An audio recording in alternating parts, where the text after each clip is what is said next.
So, once the beginning of the end came and went, I was so eager to get back to the remaining villains working for Grogar.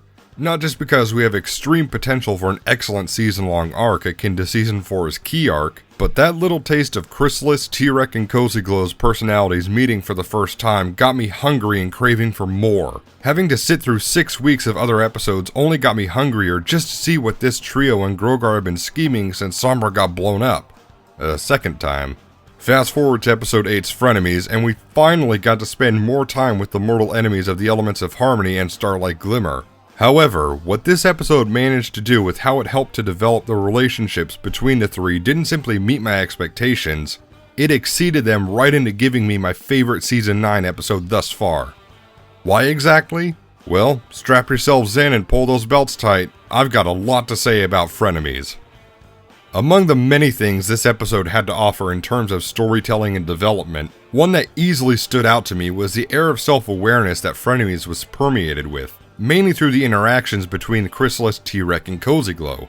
While this did give the episode a leg up comedy-wise, it still made the episode fun by playing with the characters' personalities and building off what they've been built up as and by having them remain perfectly in character. Now, the first example I personally saw may not exactly be the episode being self-aware, but Chrysalis blocking Grogar's crystal ball and mentioning how, "Are you planning on attacking any pony anytime soon? If not, I don't know why I'm wasting my time here." really felt like the writers were acknowledging how hyped up we the audience can get by waiting several weeks or several episodes between connected stories that tie a season together.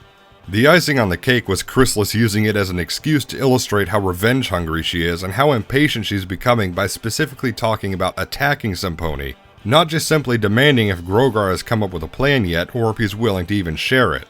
The episode even takes this further by having T-Rex point blank mock Chrysalis for telling her log every 5 minutes who she is, which the episode also showcased with Cozy Glow stumbling onto Chrysalis's insane rant to her mean Twilight log. Not to mention, this also shows us how close to the edge of insanity Chrysalis still is, so kudos to the writers for that.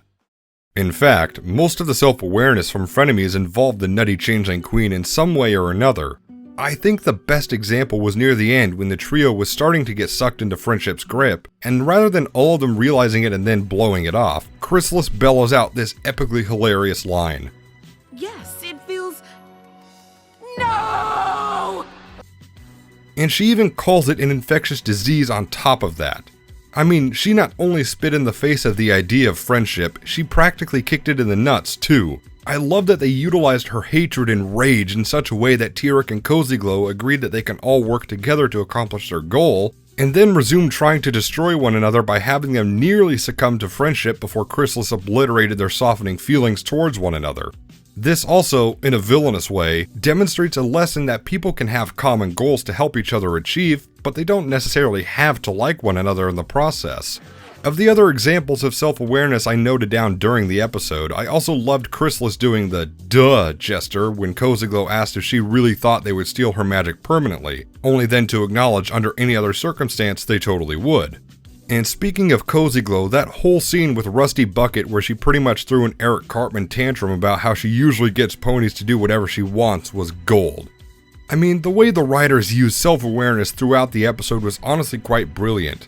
They didn't use it to completely stop the entire episode and tell jokes, but they used it to help further the story and expand upon the relationships between Chrysalis, T-Rex, and Cozy Glow by having them point out their differences, how they could work past them or with their differences, or how much they don't really like or trust one another. Which leads me to my next point.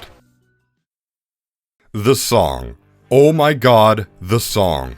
A better way to be bad was such a surprise to hear that not only were we getting a villain trio song, but it hit all the right notes and then some. Since Chrysalis already had her own villain song, the beautiful This Day aria, and its darker reprise, it was nice that T-Rex and Cozy Glow finally got a crack at showing us their vocal abilities. And again, the fact that it was all rolled into one song amongst the three of them made it unique, not to mention extremely catchy. However, besides the song doing its job sounding good, it actually went even further and did an excellent job contributing to the story itself. As I've criticized before, like in Spice Up Your Life, some songs can sound good, but they don't really add much to the story itself, and in some cases can actually take away from the story. This isn't a bad thing as long as they sound good at the very least, but when an episode has a song in it that can both sound good and catchy as well as add to the story, you know we've got something special. And A Better Way to Be Bad managed to do just that. What's interesting about it was very early in the episode, about halfway through the first act to be precise, and it planted a lot of seeds for story-driven elements that would come up again throughout the episode. For instance, you have those two funny gags of Chrysalis and T-Rex attempting, and failing both miserably and hilariously, classic trust exercises where T-Rex allows Chrysalis to fall a great height and Chrysalis shoves T-Rex down a staircase. And while these are here for obvious comedic purposes, they're also the beginning stages for how much work they'll have to put in order to win over the trust of their frenemy. More on this later. Then you have that tightrope walking sequence of the song where the trio is so poorly coordinated because of how little they can cooperate and communicate together that they fall into what I presume is a mud pit. The best part about this is it's great foreshadowing to how later on in the episode, they have no choice but to tightrope walk again to maneuver over a massive chasm and to fight against dangerous winds. They even go in the exact same order the second time as they attempted to do during the song. The writers and animators wonderfully used the song to their advantage of not only adding yet another catchy tune to MLP's catalog, but utilizing it to really illustrate just how far T-Rex, Chrysalis, and Cozy Glow had to go at the beginning of the episode in order to succeed in their task while managing to pull off hilarious jokes all at the same time. Not to mention, instead of performing the song flawlessly and then continuing to bicker afterwards, I adored that the trio at first were able to work together fairly well when the idea of really making the main seven hurt come into mind, but their egos got in the way to where they started to physically fight one another and snap throughout the song. And then at the end, they end up in a dog pile before sliding into their finishing poses. It was just another fantastic way to show what they're capable of if they cooperate, that it takes dedication from all parties involved for a task to work, and how much work they have to do in order to tolerate one another to accomplish a common goal. All in all, from a musical perspective, a storytelling perspective, and a comedic perspective, the Better Way to Be Bad sequence was fantastic all around. Another strong point in favor of Frenemies was how there was a consistent thematic element of trust that cropped up at several points throughout the runtime, and how our villainous trio gradually built up that certain trust between them despite their inherent dislike for one another. What really makes this shine is how the episode doesn't just plainly state near the end that trust is good, nor did it have Cozy, Chrysalis, and T-Rex bumble their way to the top of the mountain and only at the last second trust one another to work together in order to snatch Grogar's enchanted bell and stupidly say, "Look what happened when we trusted one another." The characters, mainly Chrysalis and T-Rex, actually spent the first 2/3 of the episode either at each other's throats or actively trying to avoid contact with one another because of their egos, distrust for one another, and the fact that they're not overly fond of their company. Heck, the three of them approach Grogar with 3 different issues, and even after Grogar gags them so he could once again drill it into their minds that they have to figure out a way to tolerate one another so his plan could come to fruition, T-Rex goes off to work out and Chrissy goes off to rant and vent her rage at the mean Twilight log. So, not only was the starting point great for the characters to work on their trust issues, and the song, again, helped plant the seeds for how they could work together, but the way the episode took the time to develop this bond was simply awesome.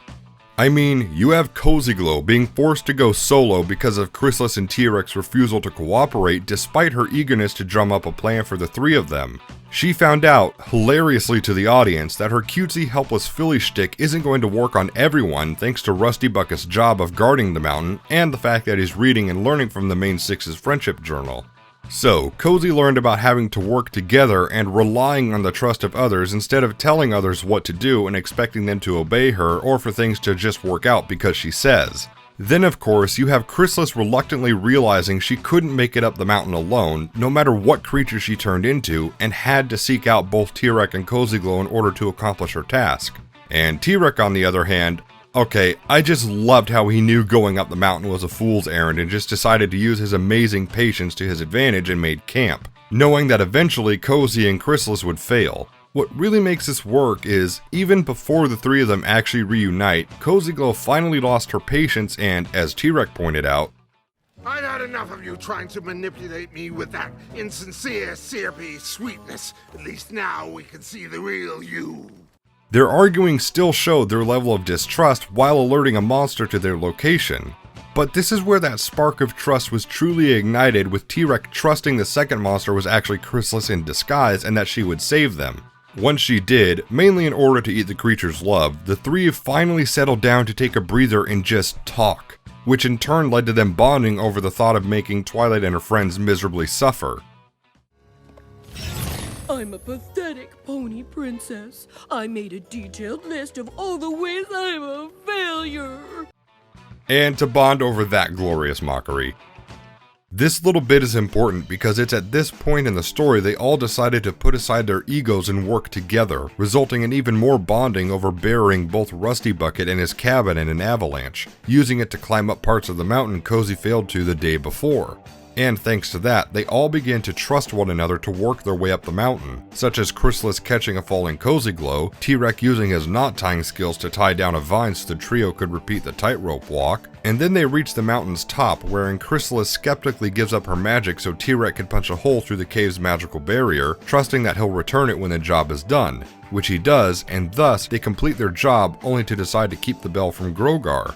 I just have to commend the writers for how well they used small moments like this to build up this foundation between these three characters, forcing them to work together and overcome their more selfish ways to help one another, and realize just what they could accomplish, even planning to backstab the very character that gave them a chance to destroy their enemies in the first place. And as for the backstabbing, come on, these three are villains, so of course I was expecting them to turn on Grogar at some point.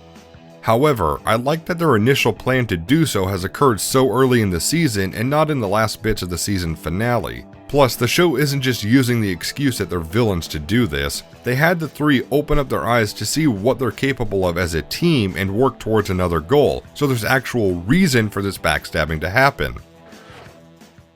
What more can I add to Frenemies? Really? This episode checked off all the boxes I wanted to see in a story involving Cozy Glow, Chrysalis, and T-Rex, and then some. Their relationships were developed, it progressed the overall arcing villain story for the final season with how they secured and kept secret Grogar's bell, and it was entertaining as hell. A better way to be bad with such a catchy tune that also set the stage for just how the characters would earn each other's trust. The jokes and physical gags the episode managed to pull all hit the nail on the head, at least for me, and again, the self-aware moments perfectly pulled off being funny while simultaneously expanding upon the relationships of this villainous trio. Without contest, this is a green flag episode, my favorite of season 9 so far, and I'm so anxious to see what these three can do now that they have a bond of trust together. However, if there's one issue I had, it's that, well, they left Rusty Bucket with the knowledge that 3 evil creatures, 2 of which he's possibly read about in the Friendship Journal, have been spotted in the area. With that, despite his job of keeping ponies from climbing Mount Everhoof, he could alert the main 6 and thus have them be on the lookout for Chrysalis, T-Rex, and Cozy. Just a small, tiny issue in an otherwise amazing episode. But what did you all think? Let me know down below, and thanks for watching if you made it this far. I'm Mr. Left Turn. I'll see you when I get back from the track.